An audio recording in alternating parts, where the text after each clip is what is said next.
హే guys, ఈరోజు నేను Kagurabachi మాంగాని ఎక్స్ప్లెయిన్ చేయబోతున్నాను. So let's get start. ఫోర్జింగ్ని తాన్రెన్ అంటారు. అది జపనీస్ కత్తుల్ని తయారు చేయడంలో ముఖ్యమైన ప్రాసెస్. వాటిని తయారు చేసి ఒక బ్యూటిఫుల్ ఇంకా బలమైన కటానాని తయారు చేస్తారు. సూర్యుడిని చూడు, ఈరోజు చాలా బ్రైట్గా ఉన్నాడు. అవును, ఈరోజు చాలా సన్నీగా ఉంది. మా నాన్న పేరు కునిషిగే రోకుహిరా. ఆయన మోస్ట్ ఫేమస్ స్వార్డ్ స్మిత్. ఆయనంత మంచిగా కటానాలు ఎవరూ తయారు చేయలేరు. కాసేపటి తర్వాత, నాన్న నువ్వు మళ్ళీ నీ పెట్ గోల్డ్ ఫిష్ మాట్లాడుతున్నావా? అవును, అదేమన్నా చెప్పిందా? ఆ గోల్డ్ ఫిష్ చెప్తుంది లర్నింగ్ గురించని. సరే, ఇప్పుడు కత్తులు తయారు చేద్దాం పద. నాన్న నాకు చిన్న బ్రేక్ ఇవ్వండి. మా నాన్న ఈ చేపల్ని ఇక్కడికి తీసుకొచ్చాడు. నేను ఈ చేపల్ని కత్తులు పాలిష్ చేసుకునే వాళ్ళ దగ్గర నుండి తీసుకొచ్చా.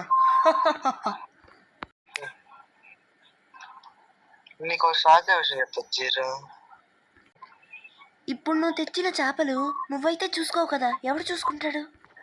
ఈ 3 చేపల్లో ఆ ఎర్ర చేప ఫార్చ్యూన్ని తీసుకొస్తుంది, ఆ నల్ల చేప ఈవిల్ని లేకుండా చేస్తుంది. మరి ఈ 3 రంగులది? ఆ చేపడు గోల్డ్ ఫిష్ లక్ కోసం అని చెప్పాడు. ఏంది, నువ్వు వాడిని నమ్మావా? మా నాన్నతో చాలా కష్టం, నాకు ఇంకో రెస్పాన్సిబిలిటీ లాగా, అంతే. భలే, ఇప్పుడు మన దగ్గర ఫ్రెష్ గోల్డ్ ఫిష్ పెట్స్ ఉన్నాయి. అవి చాలా గుడ్ లక్. నువ్వు కొంచెం ఫ్రెష్ అనడం ఆపుతావా? నువ్వు గోల్డ్ ఫిష్ని ఫ్రెష్ అని చెప్పి తెచ్చావు. నువ్వు ఫ్రెష్ అంటే దాన్ని తినేస్తావు. కొంచెం గమ్మునుంటావా? ఓ, వీళ్ళు ఇక్కడ లంచ్ కోసం ఆగుదామా? సరే.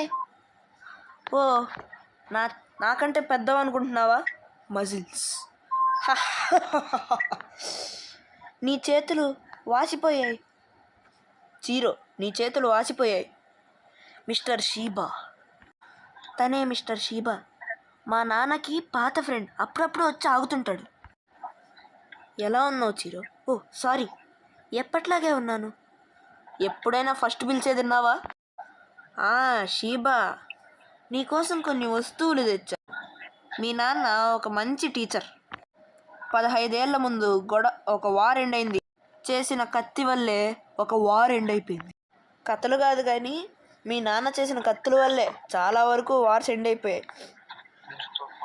వాడు నిన్ను ఇంకా పనుల్లో వాడుకుంటున్నారా? అవును. గైస్, వీడియో ఇక్కడితో ఆపేస్తున్నాను. ఇది ఎడిటింగ్ ఉంది, కట్ చేయాలి, అతికించాలి, చాలా పనులు ఉన్నాయి. సో నా దగ్గర నుండి అయితే సారీ. రే ఎడిటర్ బాబు, కట్ చేయి. ఏంది ఇంకా ఈడే ఉన్నారు? ఓ, సబ్స్క్రైబ్ చేయండి అని చెప్పడం మర్చిపోయా. రే ఎడిటర్, ఇప్పుడైనా కట్ చేయరా బాబు. రే